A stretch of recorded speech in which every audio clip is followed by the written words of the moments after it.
И така, уважаеми зрители на нова Big Brother 2012 вече има своя победител, а България своята нова любима звезда. Сега ще разберем коя е тя. Включваме се на живо в къщата. Момчета! Как си, Николаша? Екстра съм, леко напрегнат, защото всичко трябва да протече по мед и масло, да няма гафове и по-достойният от вас да победи. Излишно е да казвам, че 2 месеца за нас беше страхотно да ви наблюдаваме. Така ли е? Ето. 2 месеца и вие чакахте от този момент. За тези 2 месеца дадохте всичко от себе си. Преминахте през всички емоции, на които човешката психика е способна.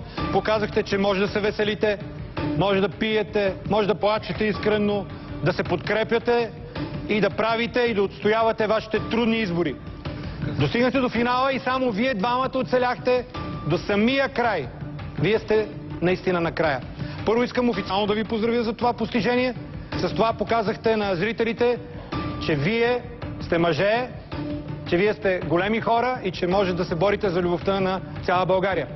А сега, още по-тържествено трябва да ви кажа, че България току-що избра своята любима звезда. И така, победителят в Big Brother 2012, любимата звезда на България е... Фънки. Оли!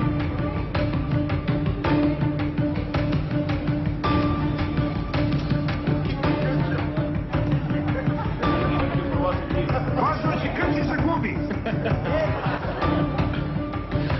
Орлине, това си ти! Казах ти мен! Казах ти мен!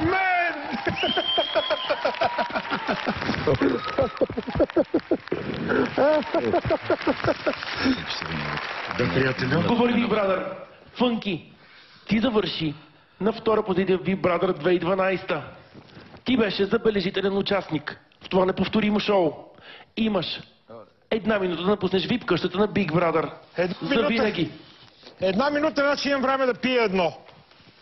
А шах се метна на леглото. Приятелю. Айде. Айде, благодаря ти. Ясно е.